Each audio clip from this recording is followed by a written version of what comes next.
하나님 말씀은 느헤미야 1장입니다. 1절부터 우리 11절까지 교독하겠습니다.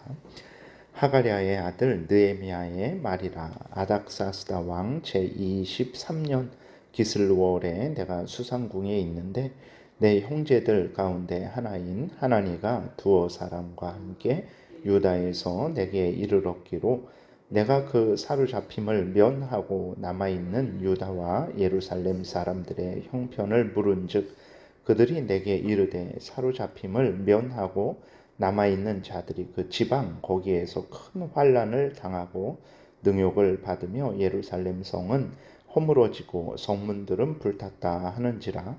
내가 이 말을 듣고 앉아서 울고 수일 동안 슬퍼하며 하늘의 하나님 앞에 금식하며 기도하여 이르되 하늘의 하나님 여호와여, 크시고 두려우신 하나님이여, 주를 사랑하고 주의 계명을 지키는 자에게 언약을 지키시며 긍휼을 베푸시는 주여 간구하나이다.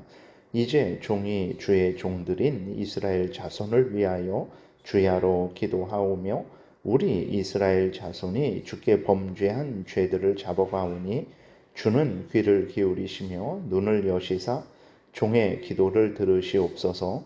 나와 내 아버지의 집이 범죄하여 주를 향하여 크게 악을 행하여 주께서 주의 종 모세에게 명령하신 계명과 율례와 규례를 지키지 아니하였나이다. 옛적에 주께서 주의 종 모세에게 명령하여 이르시되 만일 너희가 범죄하면 내가 너희를 여러 나라 가운데에 흩을 것이요 만일 내게로 돌아와 내 계명을 지키어 행하면 너희 쫓긴 자가 하늘 끝에 있을지라도 내가 거기서부터 그들을 모아 내 이름을 두려고 택한 곳에 돌아오게 하리라 하신 말씀을 이제 청하건대 기억하옵소서. 이들은 주께서 일찍이 큰 권능과 강한 손으로 구속하신 주의 종들이요 주의 백성이니이다.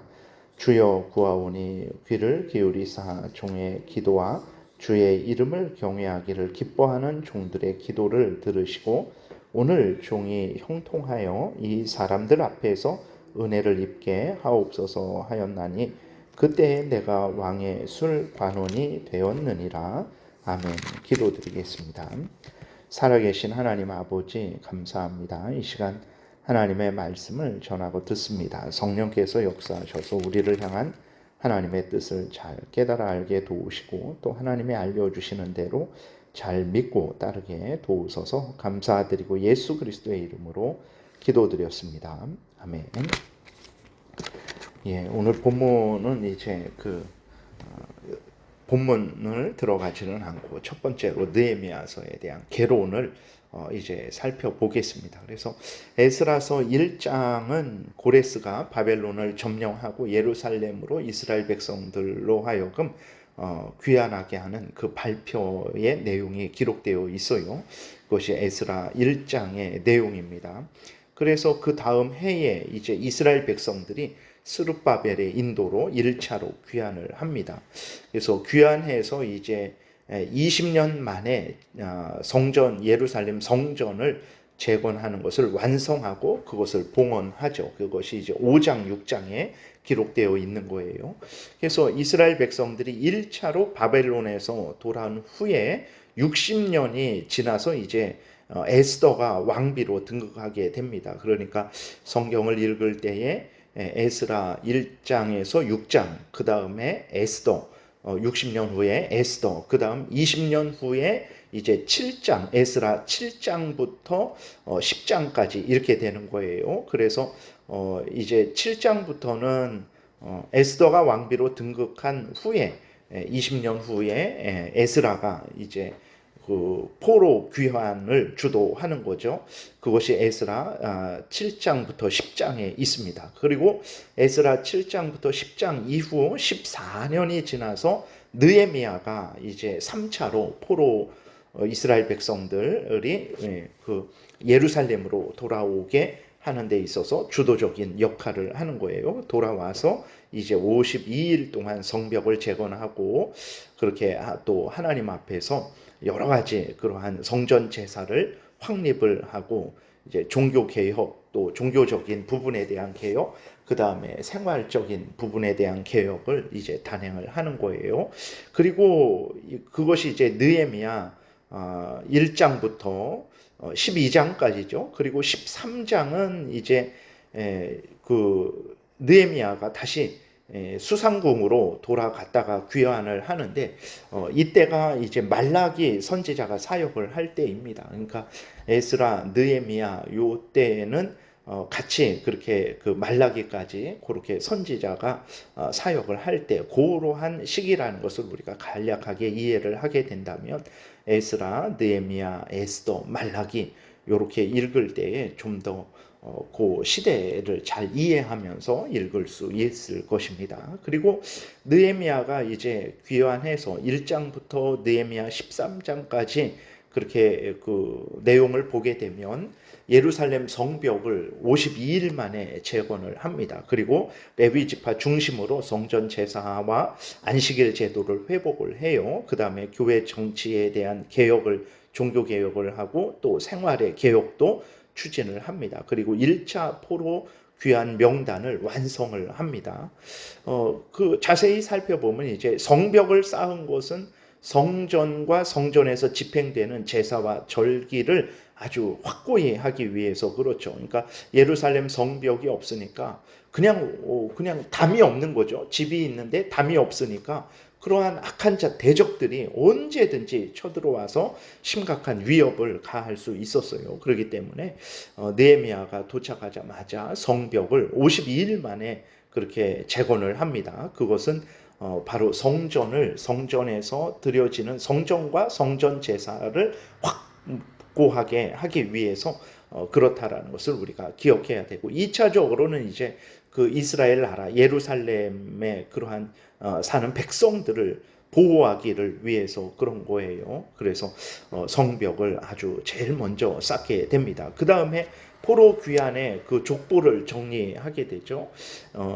에스라서 2장 8장도 그렇고 느헤미야서 7장부터 12장에 이렇게 보게 되면 족보를 정리하게 돼요. 그러니까 이스라엘 백성들이 70년 동안 바벨론 포로로 끌려가서 자기들의 정체성이 과연 어떠한 자들인지에 대한 그 정체성이 흐려진 거죠. 그래서 다시 족보를 정리함으로 말미암아서 아브라함부터 시작해서 하나님이 택한 민족이라는 것을 다시 한번 가르쳐주고 자기들은 하나님의 그 택한 목적을 따라서 하나님을 경외하고 하나님의 명령을 따라서 성전을 통한 하나님 앞에 예배를 드리고 또 그 성전을 통해서 하나님께서 준비하시는 예수 그리스도의 그 구원을 이제 잘 거기에 그 역사에 동참을 하게 돼야 된다라는 것을 분명하게 일깨워 주기 위해서 하나님의 백성으로서의 정체성을 회복하기 위해서 이제 그 족보를 정리하는 것입니다. 그래서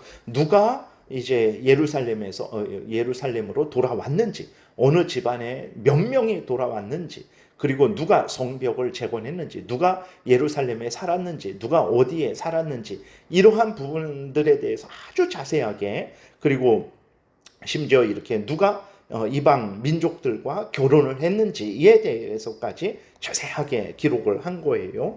그러한 것들을 통해서 이제 이스라엘 백성들의 정체성을 분명하게 확보하고 그 다음에 또 누가 하나님의 택한 백성들인지 하나님을 경외하고 하나님의 뜻대로 사는 자들이 누군지 아니면 그렇지 않고 하나님을 거역하고 대적하는 자들이 누군지를 하나님이 분명히 아신다라는 것을 이제 이스라엘 백성들에게 포로에서 돌아온 백성들에게 알려줘서 그들을 위로하고 격려하고 이제 하나님을 더 의지하게 하려고 그렇게 족보를 정리했다라는 것을 우리가 기억을 해야 되겠습니다. 그 다음에 이제 그 가장 중요한 것 중에 하나는 종교 개혁을 단행한 거죠. 성전 제사를 회복을 합니다. 그래서 3대 절기, 5대 제사가 있죠.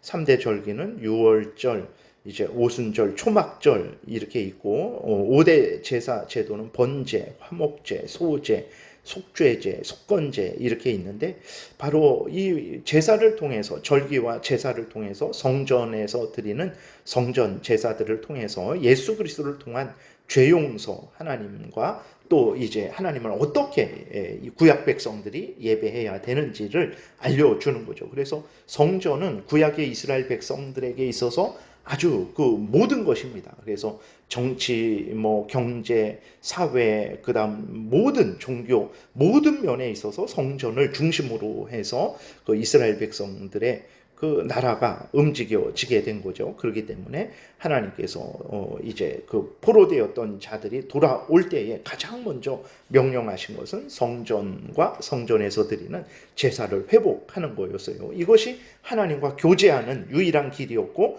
또 그것을 통해서 예수 그리스도가 오실 길이 준비되는 것이었기 때문에, 그리고 그들도 예수 그리스도를 소개받고 예수 그리스도와 교제하는 그러한 은혜를 누렸기 때문에 이제 성전이 세워지고 성전 제사가 회복되는 것이 가장 중요한 그러한 일이었는데, 그러한 것들이 이제 체계적으로 다 갖추어지게 되는 거죠.